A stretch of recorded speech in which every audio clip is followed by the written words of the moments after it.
Good afternoon, everybody, and welcome to a question and answer session live. My name is Samara Belitzky. I'm an employment lawyer with Samfiru, Tumarkin, and I work out of our Ottawa office. I'm here today, as I always am, usually on Fridays, but today on Thursday, to answer all of your questions about the workplace, employment law issues, any issues that you or someone you know are experiencing in the workplace, whether it be terminations, changes to the terms of your employment, issues related to safety, harassment, COVID-19 related issues. We're still getting lots of people dealing with issues related to vaccination policies as well as mask mandates. So if you have any questions related to the workplace, now's the time. Send them in. I'm here for the next 30 minutes to answer your questions. As usual, I have a few things to discuss. If we don't get questions right at the beginning, I may be able to get into some of these topics that have come up over the last couple of weeks and things that we hear from people a lot on. So if we have time, we'll go through those. Oftentimes we get so many questions that I don't have a chance to get back to my list and talk about the things that I have on my list, but I'd much rather answer your questions. So send your questions in. Don't be shy. Now is the time. One thing that I wanted to mention kind of right off the bat is the fact that in terms of the advice that I'm going to provide, and this is the case for the advice that we provide in all of these sessions, they apply to employees who are not unionized. So in terms of the advice and the assistance that we can provide, it's to non-unionized employees. We very, very frequently get questions from employees who are unionized, who work in a unionized setting, pay union dues, etc. And we are limited, just like any employment lawyer is, in terms of the assistance we can provide. We can provide advice, but that's the most that we can do. And even in most situations, we can't even provide advice because your rights are governed by your collective agreement. And so any issues you have with respect to your workplace really do need to go through your union if you're a unionized employee. And that is especially the case when it comes to the COVID-19 policies and mandates that have been put in place. We've gotten so many questions and so many inquiries for assistance from unionized employees who are dealing with vaccination mandates at their workplace. And unfortunately, we're not able to assist you with that. You have to go through your union. So I wanted to just clarify that because we do get a lot of questions about that. And unfortunately, the way that the law works is if you're unionized, you have to go through your union. You can't go through a lawyer and go to court. You're not actually allowed to go to court. You'd have to go through the grievance process where you file a grievance for the issue, depending on what it is. And then the proper forum would be what's called arbitration. So that's the process that you would go through as a unionized employee, which is very different from an employee who isn't unionized. For an employee who isn't unionized, they can have a lawyer assist them and represent them, and they can also go through the court process in order to get what's owed to them. So it's a very important distinction, and I wanted to make sure that that was clarified. We do always clarify that when the questions are asked, but especially the last few weeks, we've been getting a lot of questions from unionized employees. So I wanted to clarify that right away for those who are watching. Now, in terms of the other items I have on my list today, we're not getting any questions in just quite yet. So please send in your questions if you have any questions at all. If you, a friend, a family member, have any questions about issues you're experiencing in the workplace, please, send them in. Happy to answer those questions for you.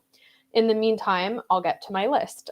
So very recently in the news, there was a case that came out of court in with respect to harassment in the workplace and sexual harassment more specifically.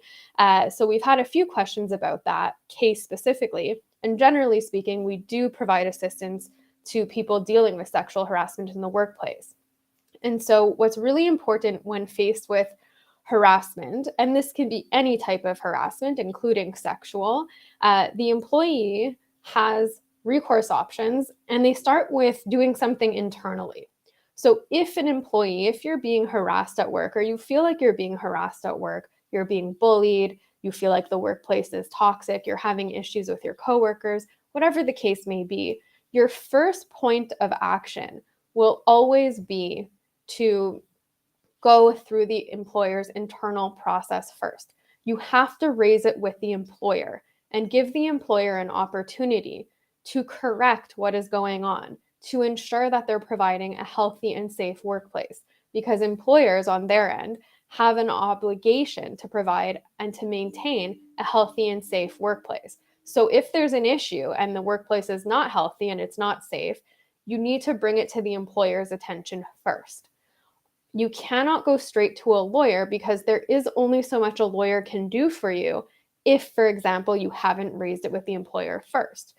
This is generally speaking. There are instances where, in very extreme examples, if you're physically assaulted at work, that is something that you can definitely have a lawyer be involved with right away because it's a very extreme situation that could give rise to what's called a constructive dismissal claim, the end of your employment. In other words, the treatment you received is so egregious that it happening only one time and the employer allowing it to happen one time is enough to trigger a constructive dismissal argument and go after your severance.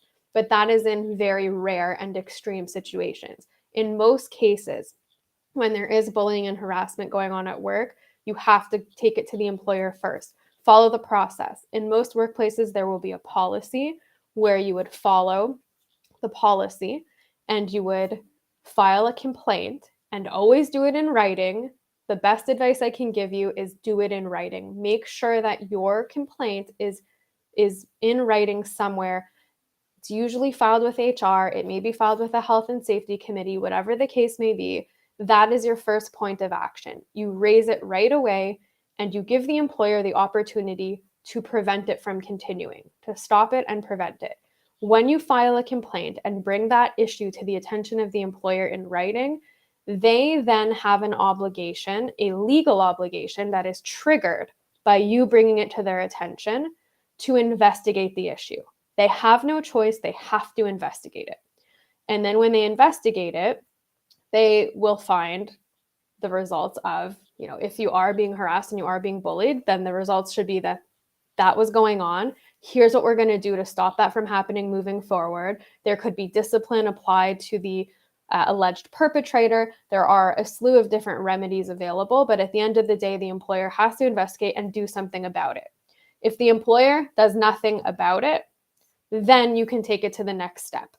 And the next step would be getting in touch with us, getting in touch with an employment lawyer to discuss the issue, see what we can do to assist you. Sometimes all it takes is a letter to the employer where they realize that this is very serious and they correct it. Sometimes it just takes a letter from a lawyer. Sometimes it takes a little more. And sometimes there are other legal recourse options that need to be taken advantage of.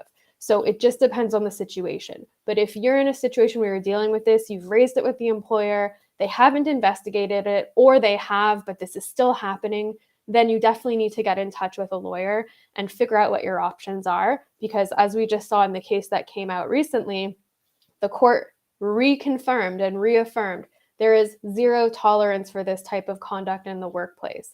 The case itself was about sexual harassment, but generally speaking, harassment is not something that should be welcomed in the workplace, and no employer should be allowing that to happen.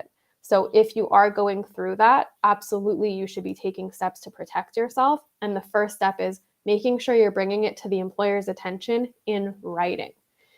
And then further to that, if it's not taken care of properly, you do have legal recourse options. So certainly make sure that you are standing up for yourself and protecting yourself if you're in a situation like that. And the takeaway for employers is you need to make sure that you are providing a healthy and safe workplace. And if an employee brings a complaint to your attention, you have to take that complaint very seriously. You have to launch an investigation. And the usual recommendation is to hire an external investigator, a third-party expert employment law and harassment investigator to carry out the investigation so that it's impartial and objective, and then provide the results of that investigation in writing. That's a bare minimum of the obligations as an employer. And if harassment is found and there are issues that are found, you need to address it immediately and ensure that it doesn't happen again. So there are things that can be done to avoid these situations. If an employee goes rogue and starts to engage in harassment, there are things that can be done on the employer side to stop that from happening moving forward and to discipline the employee who is engaging in that kind of conduct. So if you're an employer or an employee dealing with any of these types of issues, we assist mostly employees with this issue most often. But either way, get in touch with us. We're happy to help you navigate the issue, whether it means carrying out an investigation or on the employee side, making sure that you're able to engage in a healthy and safe workplace. So I'm going to get to a few questions that have come in, and then we'll see if I can get back to my list after. I have a question from Teresa on YouTube who says, so I am not employed anymore by a unionized employer because I was let go since October of 2021. Do I qualify? Teresa, I'm not sure what you're asking about in terms of qualification. If you're asking if you qualify for employment insurance benefits for EI, if you are let go, then you certainly should qualify for EI benefits. If you're asking about severance, as I alluded to at the beginning of this session, if you're unionized, it has to go through your union. So the collective agreement for unionized employees is what will govern termination entitlements. And you have to go through your union with respect to what your termination entitlements might be, and then pursuing that if something is owed to you. So if that's in fact what you're talking about when you're asking if you qualify, you should get in touch with your previous union rep right away and get informed on what your rights are with respect to your termination entitlements.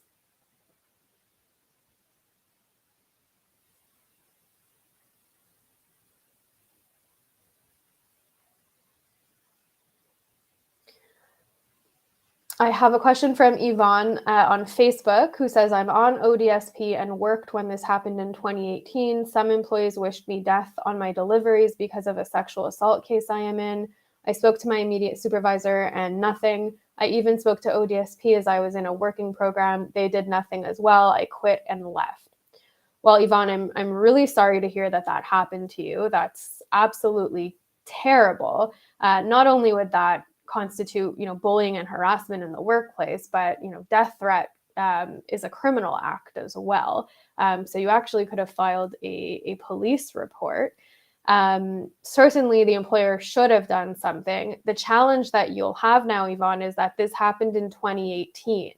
And when we're dealing with civil claims in Ontario, you have 2 years from the date that the incident occurred to pursue it, to start a court claim. So if we're talking about a termination, for example, you have 2 years from the date of termination. For you specifically, if let's say this had happened more recently, you would have been able to argue that this was a potential constructive dismissal of your employment, that the workplace was so toxic because of these death threats that the employer did nothing about it, that you had no choice but to resign. And so that would actually be a termination of your employment, which we call a constructive dismissal. And you could have pursued your severance in that regard. But unfortunately, right now, Yvonne, we're too far beyond that time. You would have had to do that within 2 years. So keep that in mind for the future. If anything like this ever happens again, time is of the essence. You need to contact a lawyer right away. You need to contact us right away so that we can assist you with an issue like this, because you need to act quickly when these things occur. In terms of a situation where it's become so toxic that you feel like you have to resign, if you're in a situation like that, contact us right away so that we can give you assistance and we can give you advice to help guide you behind the scenes. It's always better to get legal advice first before you quit, so that we can help you in that process and make sure that your case is as strong as possible. You don't want to just quit on your own and then contact a lawyer after the fact. If you have to do it that way, that doesn't mean you don't have a case. There may be some options that we can assist you with still, but it's always better to get in touch with a lawyer right away, get the advice first so that you can be proactive rather than reactive. Now, that's in an ideal situation. Obviously, there are times where you can't do that, and you may have to contact a lawyer after the fact. Again, that doesn't mean that you shouldn't contact us after the fact. It doesn't mean you don't have a case. You'll just have a stronger case if you contact us right away, and we can guide you from the beginning. So Yvonne, I'm sorry to hear that. It's unfortunate. I wish you would have been able to contact us back then and we could have helped you then. But everyone who's watching this video, who's here today, keep in mind the 2-year limitation period. You have 2 years from the date of the termination, the incident, the date of injury, whatever the case is, 2 years in civil court to file a civil claim in order to protect your claim and maintain your rights. If you miss that 2-year deadline, you won't be able to bring a claim and you won't be able to go after what's owed to you. So it's very, very important to act quickly when it comes to these issues.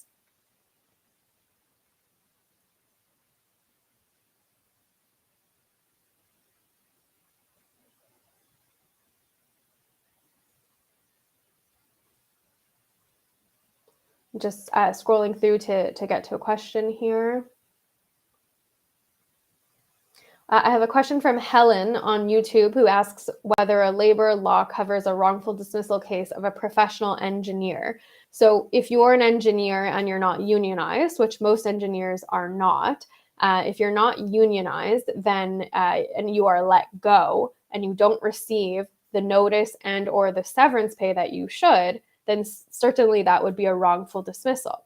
It's important to know that when we talk about the term wrongful dismissal, it's a very misleading term. It doesn't mean that the employer was wrong to let you go, or that they didn't have a good reason, or they should have let somebody else go, for example, because you're a better employee. What wrongful dismissal means is that the employee was terminated, was let go, and they were not offered an adequate amount of notice of their termination or pay in lieu of notice, which is what we commonly refer to as termination pay or severance pay.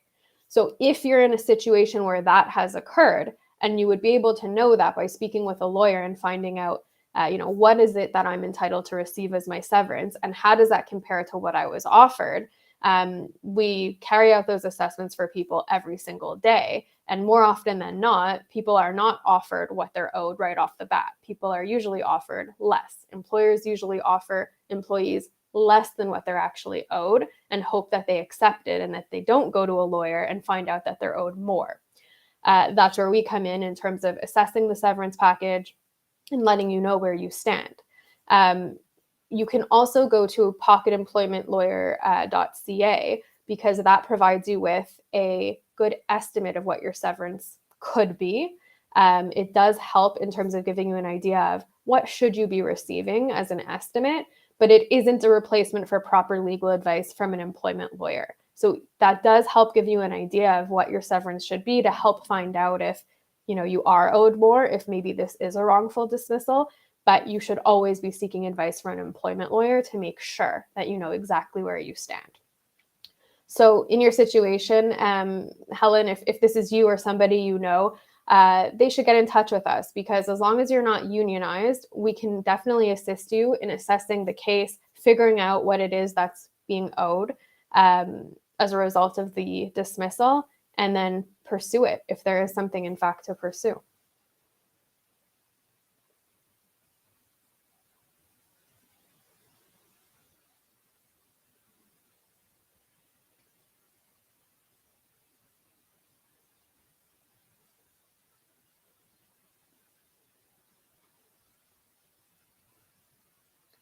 So I have a question from Seven on YouTube who says, why is looking for work important when suing for severance pay under constructive dismissal? So in terms of looking for work, the way that the law works is when somebody is terminated from their employment, there is an obligation for them to make reasonable efforts to find another job in order to replace the income that they lost. So that's a legal obligation, just like the legal obligation that an employer has to provide severance pay. On the flip side of that, an employee has the obligation to do their best to find another job to mitigate the losses from the loss of their employment. So to make up for the lost income from losing their job. And that's not with respect to constructive dismissal. That's with respect to any termination, whether it be outright or a constructive dismissal. That the way the law works is there is that obligation for an employee to do their very best, make reasonable efforts to look for another comparable position after they're let go. So it's important because the law requires it. And if, let's say, somebody doesn't make best efforts or reasonable efforts to find another job, it could have an impact on the settlement or the severance negotiations. And it could also have an impact if, let's say, you went to court on a wrongful dismissal case, on a case where you're pursuing more severance. If somebody doesn't make any efforts at all to find another job the entire time, that may impact the severance that the court awards as well. So that's why it's really important as an employee that you make sure you're doing what you're supposed to be doing in order to maximize your severance package and get as much severance as you possibly can, and make sure you have as strong a case as possible.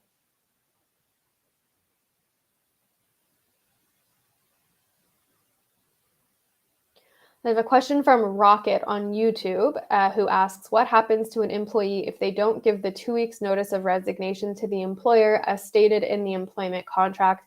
Can they take legal action for wrongful resignation? So this will depend on the circumstances. Generally speaking, if you have signed a contract as an employee that says you need to give a certain amount of notice of resignation, you do need to comply with that. You do need to abide with that agreement that you've signed. If you don't, that would be a breach of the agreement. Now, in terms of the employer taking legal action against you for not giving enough notice, and that's what's called wrongful resignation, the employer would have to show damages. So if the employer has suffered monetary damages by the employee not giving enough notice or not giving the notice that they should have, that's in the employment contract, they do have the ability to sue, to go after the employee for wrongful resignation and for the damages, for the money that was lost, for the financial loss suffered by the company as a result of that lack of notice of the resignation. In most cases, that will only happen in situations where the employee is in management. So if the employee is in a management role where that person kind of leaving out of the blue without assisting in the transition, maybe there are projects on the go that have deadlines that won't be met. Maybe the business loses a customer or clients because of the fact that this happened, that somebody left out of the blue and didn't finish what they were supposed to. That would be a way of measuring those damages. So if there was supposed to be a contract, for example, come to fruition during that resignation period that wasn't provided, and that doesn't happen and the company doesn't get paid for that, as an example, that could be what is pursued as the damages for the wrongful resignation. So it does happen in some circumstances, and there have been cases of this nature where companies do sue for wrongful resignation, and they have been successful if, in fact, they can show that the person who resigned did not give reasonable notice of the resignation, and that specifically and directly caused them to suffer a financial loss. So that's the kind of limited and narrow circumstances in which that type of legal action would occur. It's not very frequent. It's not very common because for most employees, you are providing at least 2 weeks notice, which is reasonable, even if it's not in a contract. And otherwise, if it's an employee who leaves without giving enough notice, but the company is not financially impacted in a substantial way by that lack of notice, they wouldn't be able to make out a claim for wrongful resignation and receive damages. So that's why it would only occur in very limited circumstances. But nonetheless, it's very important to keep it in mind if you're dealing with a situation where you may resign from your employment. What's important to know as well is that there will be a limit to what's considered reasonable. So even if you're an employee and you signed a contract that says you need to give 6 months notice of resignation, that's not something that's reasonable. It may be in a contract that you signed, but it isn't reasonable. It's not something that a court would necessarily uphold because that basically prevents the employee from being able to secure another job, because almost no other employer is going to wait for a new employee to work out a 6-month notice of resignation before starting their new job. So there is an element of reasonableness there that needs to be assessed as well. So if you are in a situation where you're thinking about resigning, you're not sure about your obligations in terms of the notice of resignation that you have to give, definitely get in touch with us. We can assess the situation with you, go through everything, and figure out what your options are and whether your employer may in fact have some sort of legal recourse against you for wrongful resignation. As I mentioned before, in most cases, that is not the case. And I actually had a consultation with a gentleman a few weeks ago in a very similar situation where the employment contract outlined the fact that he would have to end up giving something like 5 months of notice of resignation. That is not reasonable. And so for that person, certainly would not be liable for damages if he didn't meet with that 5-month resignation period based on his circumstances. So every case will be different depending on the workplace, the employee's position, what happens to be going on in the workplace while this is happening. All of these things need to be considered to make sure that as an employee, if you're going to resign, you're protected so that you're not doing anything that can come back and cause issues for you later on. So we're getting to the end of our time here, but I do have time for a couple more questions. Just trying to get them in order because we have questions that span a few messages here.